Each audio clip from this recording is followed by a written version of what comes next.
Hello students, this is Jennifer Saldana. Today we will discuss about the other communication interfaces of an embedded system. This will be Module 3 Part 8. So this will be the last onboard communication interface, that is parallel interface. We studied about different onboard communication interfaces already. So parallel interface is the last onboard communication interface we will be studying in the syllabus. Parallel interface is normally used for communicating with peripheral devices which are memory mapped to the host of the system.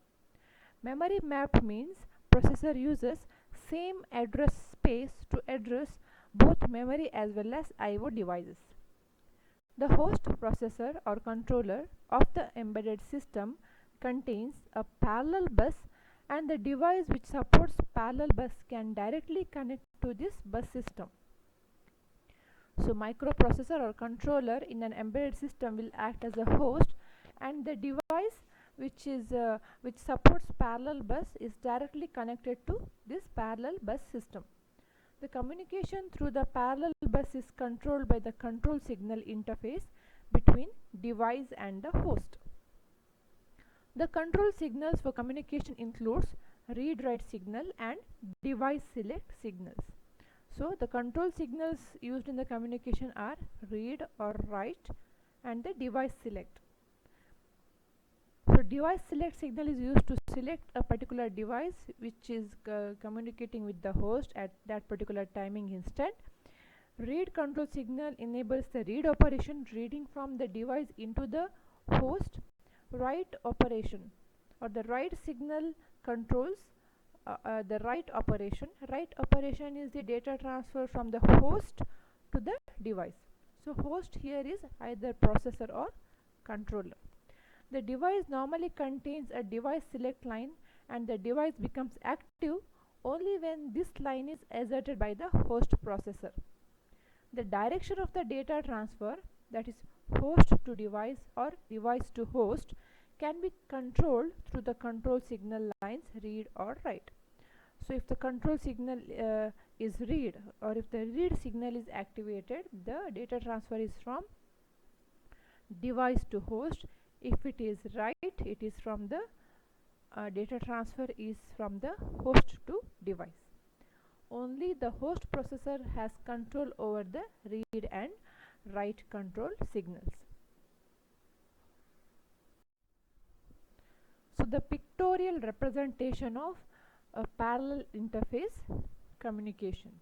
So we have host here, which is a processor or the controller, and then a peripheral device, okay, which is connected to the host through the parallel bus.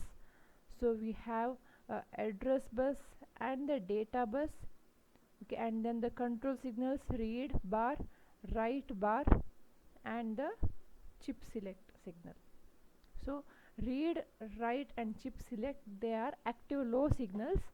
These are also called as control signals.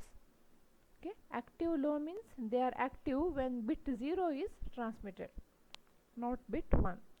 So it is this line indicates they are active low: read bar, write bar and chip select bar.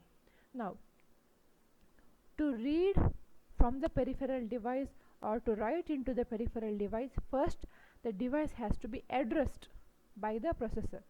So the address of the device is sent by the address bus, right? So there can be many devices which are connected at a time. Which peripheral device wants to communicate with the host? Okay, now depending upon the address, if the address sent by the address bus is the address of peripheral device, if the peripheral device identifies it as its own address, at that point of time, that particular device will communicate with the host. So in this way, depending upon the address sent by the processor, the device will be selected. Now we have a address decoder circuit here. So the processor or the controller places the address on the address bus, okay, and the address bus the address from the address bus is received by the address decoder, which will decode the address and then generate the necessary chip select signal. Chip select signal will select the device. Now if this is the device selected by the chip select line, this is the peripheral device which is able to communicate with the host for that particular timing instant. So the communication takes place with the help of control signals. If it is a read operation, this particular signal will be activated. If it is a write operation, this control signal will be activated. Now if it is a read operation, if the control signal generated is read, then the data from the peripheral device is placed on the data bus and the processor receives it through its data bus, which is indicated here as D0 to Dx-1. And if the write signal is activated, then the data from the processor or the controller, that is from the host, is placed on the data bus and the peripheral device receives it. So in this way, whether it is read or write, they are activated by the host. Okay. So if it is a read, data transfer is from the peripheral device to the host. So data from the peripheral device is placed on the data bus and that is received by the host. If it is a write operation or write control signal is activated, then data from the host, okay, is placed on the data bus and through the data bus it is received by the peripheral device. So basically 3 control signals: read bar, write bar and the chip select. Chip select is the output of an address decoder, okay, in response to the address received by the address bus from the host device. So now we will start with external communication interfaces. In the external communication interfaces, first one is RS-232C and RS-485. First we will discuss about RS-232C. Now what is RS in RS-232C? RS stands for recommended standard. Okay, RS stands for recommended standard, and then number 232, and C is a version, okay, the revised version from the Electronic Industry Association. It is a full duplex wired asynchronous serial communication interface. So this is an external communication interface which is used by the embedded system to communicate with the external devices which are not inbuilt or on chip to the embedded system. Okay, it is a full duplex, both to and fro communication, wired, okay, and then asynchronous, no clock signals are required here, it is asynchronous serial communication interface, not the parallel, serial communication interface. Now RS-232 extends the UART communication signals for external data communication. We have studied about UART, Universal Asynchronous Receive Transmit, which is onboard communication interface. Now RS-232 provides extension of this UART communication signals for the external data communication. Okay. Now UART uses standard TTL CMOS logic. What is TTL CMOS logic? Which indicates logic high, which corresponds to bit value 1, and logic low corresponds to the bit value 0 in case of TTL CMOS logic for bit transmission, whereas RS-232 uses EIA standard for bit transmission. Now what is this EIA standard? EIA means Electronic Industry Association standard. Now as per the EIA standard, a logic 0 is represented with voltage between +3 and +25 volts, and a logic 1 is represented with voltage between -3 and -25 volts. In EIA standard, logic 0 is known as space and logic 1 as mark. The RS-232 interface defines various handshaking and control signals for communication apart from the transmit and receive signal lines for data communication. So there are various different handshaking signals used in the communication apart from just transmit and receive signals. RS-232 supports two different types of connectors, namely DB9 connector. The first figure shows you the DB9 connector which has 9 pins, and then DB25 connector which has 25 pins. These are the two pins which you can see at the back of your central processing unit of the personal computer, DB9 and DB25, which is called as RS-232 ports. Now these are the pin configurations used in DB9 connector of RS-232C standard. So DB9 connector, all the 9 pins are represented here: 3, 2, 7, 8, 6, 5, 1, 4, 9, and then we have pin names. These are the pin numbers and the pin description, why those pins are used.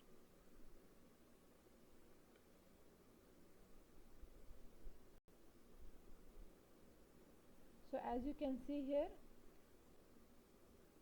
we have pin for TXT, which is transmit pin used for transmitting the serial data. RXT, that is pin number 2, that is receive pin used for receiving the serial data. RTS, that is pin number 7 in DB9 connector, which means request to send. CTS, that is pin number 8, clear to send. DSR, pin number 6, which means data set ready. Then the ground, that is pin number 5. DCD, that is pin number 1, data carrier detect. DTR, that is pin number 4, which means data terminal ready. RI, that is pin number 9, which means ring indicator. So we will see why these handshaking signals are used, or what is the meaning of these terminologies in case of RS-232 DB9 connector. RS-232 is a point-to-point communication interface, and the devices involved in RS-232 communication are called data terminal equipment, DTE, and data communication equipment. So the two devices which are involved in communication under RS-232 protocol are called as DTE, data terminal equipment, and one more device is called as data communication equipment. So if you observe, we have used different terminologies in different communication interfaces. We have used the terminology called as master and slave earlier, and then in the last discussion we have used the terminologies called as host and the device, right? And then here we use in RS-232 we use the terminology as data terminal equipment and data communication equipment to address two devices which are involved in RS-232 communication protocol. Okay. If no data flow control is required, only TXT and RXT signal lines and ground line are required for data transmission and reception. The RXT pin of DCE should be connected to TXT pin of DTE and vice versa for proper data transmission. Okay, so TXT of one device should be connected to RXT of the other, and TXT of the other device is connected to the RXT of the first device. The device names are here as DCE and DTE. If hardware data flow control is required for serial transmission, various control signal lines of the RS-232 connection are used appropriately. The control signals are implemented mainly for modem communication, and some of them may be irrelevant for the other type of devices. So other control signals, as we saw in the previous diagram, not only TXT, RXT, there are so many other pins. Why these are used? These are not used in normal communication, but in some of the communications such as modem communication, these control signals are also required. The request to send RTS and clear to send CTS signals coordinate the communication between the two devices DTE and DCE. Whenever the DTE has a data to send, it activates the RTS line, and if the DCE is ready to accept the data, it activates the CTS line. Okay, so when the first device DTE has some data to send, it activates request to send signal, and if the second device, that is DCE, is ready to accept the data, it activates clear to send line. The data terminal ready DTR signal is activated by the first device DTE when it is ready to accept data. The data set ready, that's DSR, is activated by DCE when it is ready for establishing a communication link. Okay, DTR should be in the activated state before the activation of DSR. Okay, the data terminal ready signal is activated by DTE, the first device, when it is ready to accept data. Data set ready is activated by the second device DCE when it is ready for establishing a communication link. So the DTR should remain activated before the activation of DSR by the second device DCE. The data carrier detect DCD is used by the DCE, the second device, to indicate the first device DTE that a good signal is being received. Okay, if the signal transmitted by DTE is in the proper condition and it is received properly, then the data carrier detect is used by the second device DCE to indicate the first device DTE that good signal has been received. Ring indicator RI is a modem specific signal line for indicating an incoming call on the telephone line. So ring indicator RI is a control signal which is a modem specific signal which indicates that an incoming call is on the telephone line. So these are the handshaking signals. All the 9 signals are used in case of modem communication using RS-232 serial communication. So we can see here the pictorial representation. So this figure shows you the two devices which are connected by using RS-232 handshaking signals. Now there is one correction in this particular figure, that is the second device is not a DTE. One device is DTE, data terminal equipment, and one more device is named as DCE. Okay, I will do the correction here. DCE. Here also we should be DCE. Two devices which are involved in the communication using RS-232 are named as DTE, data terminal equipment, and data communication equipment. So DTE and DCE are connected. Both are 9-pin connectors. Okay, so TXD of one is connected to RXD of the second, RXD of the first is connected to TXD of the second. RTS of the first is connected to the CTS of the second. Okay, so RTS of the second is connected to CTS of the first one. So DTR of the first is connected to the DSR of the second. DTR of the second is connected to DCR of the first, ground to ground. In this way, DT and DCE devices are connected. Both devices should have a 9-pin connector. So you know that RS-232 can make use of two connectors, DB9 and DB25. So, and both are compatible. One device can be a 9-pin connector, one more device can have a 25-pin connector also. So here we can see the first device is having DTE, the first device DT is having 9-pin connector.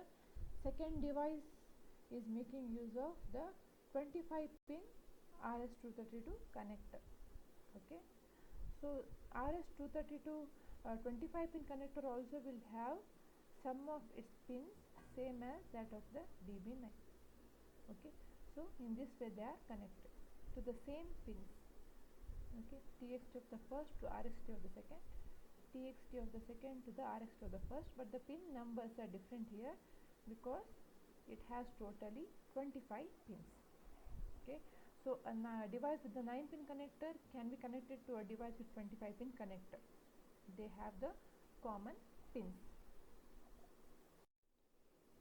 Okay, as per the EIA standard, RS-232C supports baud rate up to 20 kilobits per second.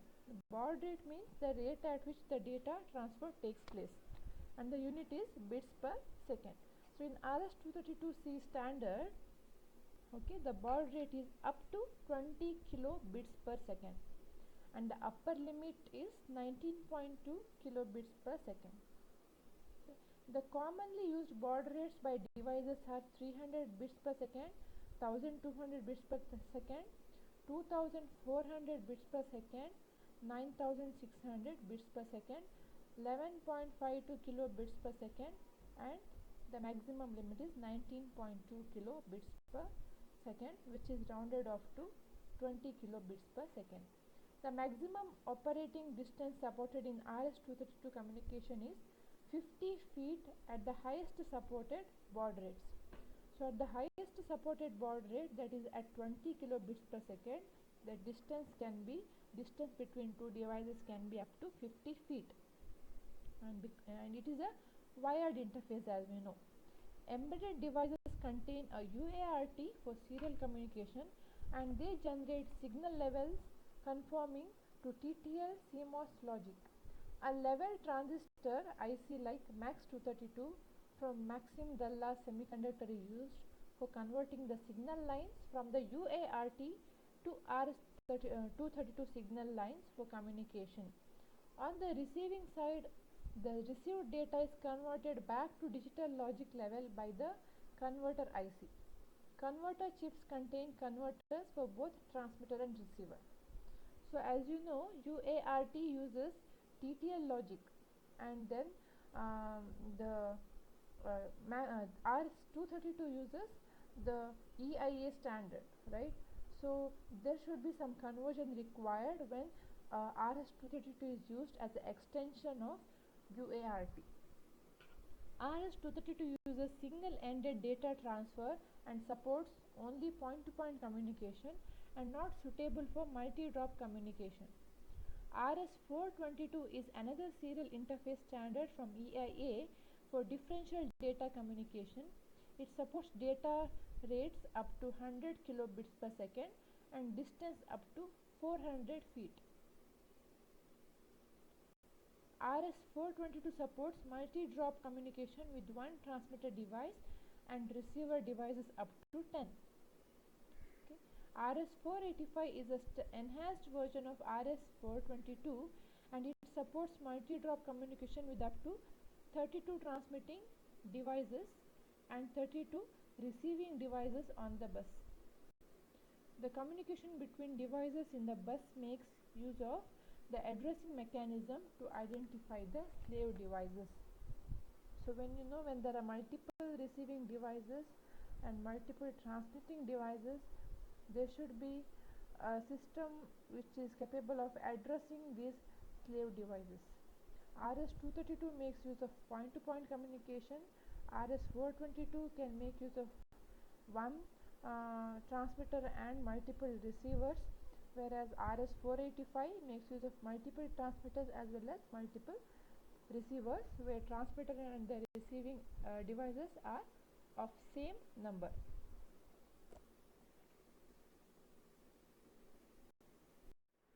Thank you.